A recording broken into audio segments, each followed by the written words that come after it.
Alors, Le Garçon, c'est une aventure extrêmement singulière.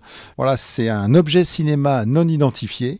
C'est pas un documentaire, c'est pas une fiction. Il y a 3 films. Il y a à la fois l'enquête, il y a la fiction, il y a la confection du film en train de se construire, work in progress. Racontez-nous un peu comment est née l'idée de ce projet. Oh, comment, j'en sais rien. Une idée j'ai l'impression qu'une idée ne naît pas, mais qu'elle est là et puis que tout à coup elle se transforme en quelque chose. Je crois que j'ai l'impression que c'est juste un moment donné où les choses résonnent et où ça se fait. Mais c'est vrai que l'idée a précédé la recherche des photos.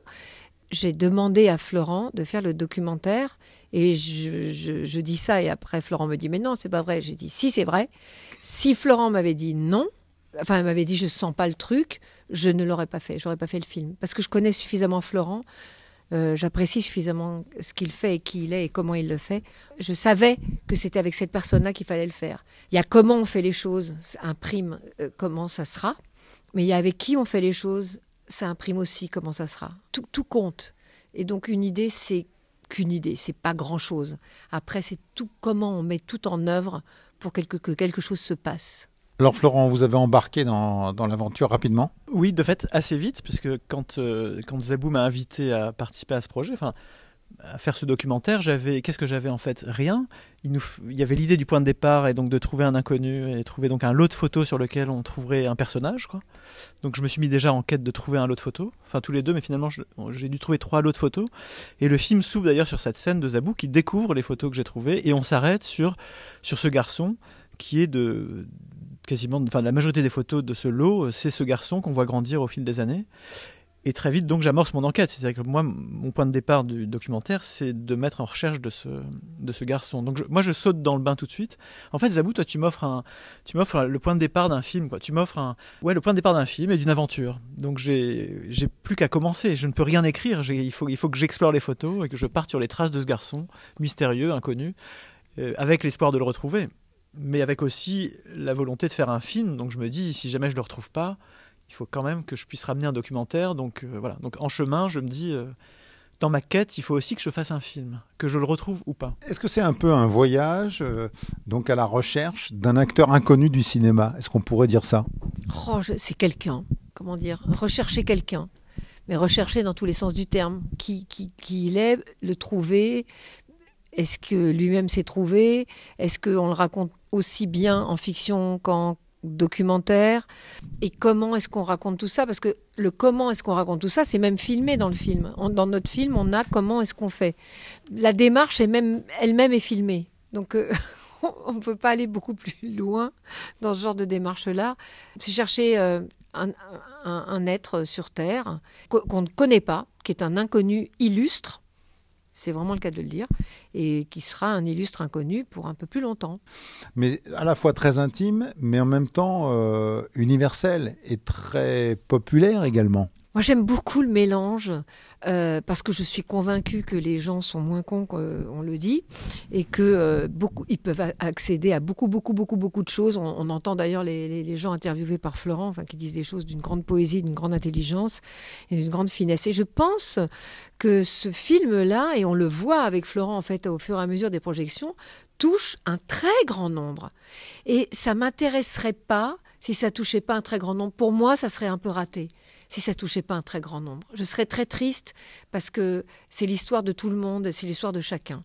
Et si ça n'intéressait pas tout le monde et chacun, bon évidemment il y a des gens qui aimeront pas forcément, et tant mieux, et c'est normal. Mais on voit bien avec Florent là, en sortie de cinéma, les gens sont touchés. Mais même des gens dont on imaginerait que, comme c'est un dispositif un petit peu particulier, non, ils seraient pas touchés. Et c'est faux. C'est faux, on l'a entendu plein de fois, des gens qui disaient, bon, tiens, j'avais un pote qui était là, c'est pas du tout son style de cinéma, et qui est resté scotché, et qui pleurait à la fin. Donc, on préjuge de tellement de choses, de ce que les autres vont aimer ou non. Je trouve ça très intéressant, surtout quand on fait le travail d'aller chercher quelqu'un qu'on ne connaît pas. On juge aussi tout. On juge sa photo, on pense qu'il est comme ci, on pense qu'il a peur. Donc, on a toujours cette position de jugement en permanence, et en ayant toutes les couleurs de tout ce que tout le monde dit, on arrive à se dire que On a tous un tout petit peu tort et tous un tout petit peu raison. Alors il y a, Zabou l'évoquait à l'instant, il y a effectivement, lors de cette enquête que vous menez, Florent, les commentaires absolument magnifiques, empreints de beaucoup de poésie, voilà, de ces personnes que vous croisez et qui commentent les photos et qui renvoient souvent, très souvent, à leur histoire personnelle. C'était la belle surprise du film, à travers les photos de cet inconnu, ce garçon qu'on recherche. Les gens que je croise voient les photos, je leur demande de me parler de cet homme et en fait ils me parlent d'eux-mêmes. Et on prend rarement le temps en fait quand on croise les gens on prend rarement le temps de parler. On s'écoute quand même pas beaucoup aujourd'hui, on fait beaucoup de bruit, on le voit sur les réseaux, mais l'écoute c'est merveilleux. Quand on vient avec une caméra et qu'on fait un film, le fait de faire un film permet tout ça. J'ai le temps, la caméra est là, je t'écoute, et donc en fait les gens parlent et ils se livrent. C'est pas une séance de psy, mais c'est vrai que quand on prend le temps d'écouter les gens, ils ont des choses merveilleuses à dire. Il faut juste prendre un peu le temps, il n'y a pas d'injonction, quoi. Et c'est un peu le problème, parce qu'il est un peu compliqué dans l'époque aujourd'hui, c'est qu'on a toujours besoin de réactions à chaud, mais je crois que ça ne se joue pas là. Quand on monte des photos d'un inconnu, ça touche les gens intimement à d'autres endroits que ce qu'on imagine. C'est que dans la photo, moi je vois une chose, mais cet homme que je croise sur la route et qui me parle de cette même photo, il voit tout à fait autre chose. Et donc, ce personnage qu'on cherche se retrouve chargé de 1000 vies possibles à travers le regard des autres. Et ça, j'ai trouvé ça vraiment merveilleux. C'est que plus le film avançait, plus cet homme qu'on cherchait avait des multiples vies possibles. Zabou, un petit mot sur les parties de fiction et des acteurs. Il y a notamment François Berléand et Isabelle Nanty qui sont à vos côtés. Comment vous avez composé un peu cette mosaïque comment vous avez tissé un peu ça avec eux? Moi, je me suis servi des photos, évidemment, puisque j'ai recréé des moments de certaines photos du lot qu'on a trouvé, enfin que Florent a trouvé.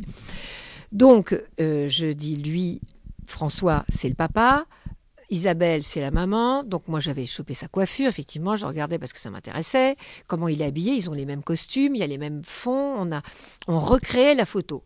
Donc à partir du moment où on recréait la photo, par exemple, il y a une photo de E3. E3, c'est papa, maman et notre garçon à déjeuner. Donc je vais faire un déjeuner. Je vais dire c'est à ce moment-là. Puis après, ils sont dehors. Il y a une autre photo où ils sont dehors. Je dis, c'était dehors avant le déjeuner. Je réécris, je réinvente, je me fais un petit puzzle de comment ça a pu se passer. Parce que moi, je me suis servi des photos comme borne, en fait, pour aller d'un point à un autre, pour recréer ces moments-là. Donc après, j'ai imaginé ça, puis j'ai imaginé ça. Après, il a fallu, je me suis dit, ça suffira pas. Quand est-ce qu'elle est chercher le pain, là, sa copine, elle lui a dit, vas-y. D'ailleurs, celle qu'on ne voit pas, parce qu'il y a toujours quelqu'un qu'on ne voit pas, c'est celui qui prend les photos. Donc, il y en a une qui prend les photos. Elle dit, tiens, mets-toi derrière la voiture, on va te faire une super photo. C'est des photos improbables. On a tous des photos comme ça improbables d'un moment. On ne sait pas ce qui s'est passé à ce moment-là. Mais c'était ça l'idée, moi. Bon.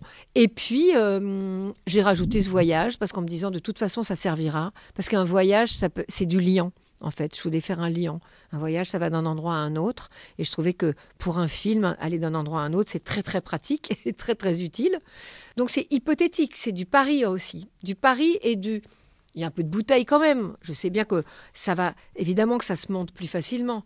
Et enfin, demander des phrases des gens interviewés par Florent pour les donner aux comédiens qui ont été ravis du sujet tout de suite. Il n'y a jamais eu de question de « oui, mais c'est bizarre, mais qu'est-ce que ça va ?»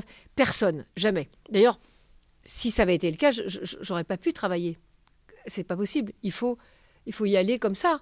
Il faut être heureux d'y aller, de s'amuser et d'être partant, de dire « Ah, c'est super, on y va ». Et ils étaient comme des dingues. Comme des dingues. C'était très émouvant.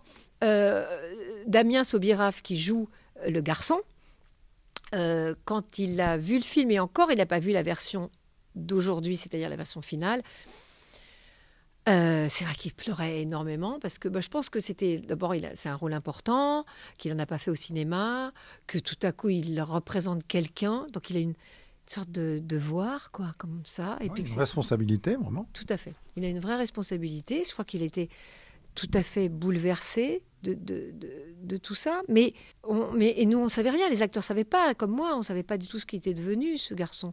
Donc, je sais pas, il y avait un élan artistique profond, une confiance totale. Voilà, il y avait un truc de confiance. Moi, j'avais énormément confiance en Florent, qui avait confiance en moi, qui avait confiance aux acteurs. Les acteurs avaient confiance en Florent. Enfin, il y a eu quelque chose aussi avec l'équipe d'une extrême confiance. Ça a été absolument fondamental. Et même les producteurs, ils avaient extrêmement confiance en nous pour partir comme ça, à l'aveugle. Plus personne ne fait ça aujourd'hui. C'est inimaginable. Peut-être il y a 30 ans. Mais aujourd'hui, de faire un film comme ça, c'est improbable. Alors, le fait que ça soit improbable, faire un film comme ça, je pense que ça peut m'exciter au point de dire on va le faire. Parce que moi j'ai scruté les photos pour mon enquête, pour retrouver des détails, des indices, pour suivre une piste. Et en fait, dans ta fiction, c'est vrai que tu as raconté le hors-champ des photos. Mais c'est le hors-champ des photos que j'avais sous la main. Et j'ai découvert au montage qu'en fait, tu me racontais ce qui s'était passé derrière ces photos que je scrutais depuis des mois, quoi. Enfin, même des années. Dans le film et dans le montage, il y a eu des choses qui étaient bercées, des moments bercés par le hasard et les heureuses coïncidences, ou alors, plus que ça, comme dit une des dames dans le film, que peut-être que Jacques est un peu médium et que c'est lui qui nous appelle, on ne sait pas. C'est lui qui pilote. Mais c'est le moment de remercier aussi François Berléand. Moi, grâce à Zabou, mais grâce à tous tes comédiens, j'ai enfin réalisé un film avec des stars. Parce que sinon, moi, je fais des documentaires fauchés. Donc, c'est un cadeau que tu me fais aussi, de pouvoir associer mon nom à des grands acteurs. Mais c'était important que ce soit des acteurs connus. Bon, évidemment, il se trouve qu'ils sont formidables en plus et que je les aime profondément. Ça devient encore plus une fiction que ce sont des acteurs connus, puisqu'ils jouent un rôle et on les voit jouer un rôle. Et ça, c'est très important, parce que quand vous ne connaissez pas... On a une histoire avec eux, parce qu'on les a vus dans d'autres films, et ils sont éminemment populaires, donc on a déjà une histoire avec eux. Exactement. C'était vraiment les personnes idéales. Les deux personnes à qui j'ai demandé tout de suite, et les deux personnes qui m'ont dit oui tout de suite. Alors, ils ont un talent immense, ils sont populaires, ils sont brillants, et ce sont des artistes. Et ça, c'est vraiment formidable. On va rester sur cette image de formidable. Merci beaucoup pour ces éclairages sur ce film Le Garçon, qui sera sur les écrans à la mi-mars 2025. Donc, plein de bonnes choses pour le film, plein de bonnes ondes, puisqu'on est à la radio. Merci à vous. Merci. Merci beaucoup.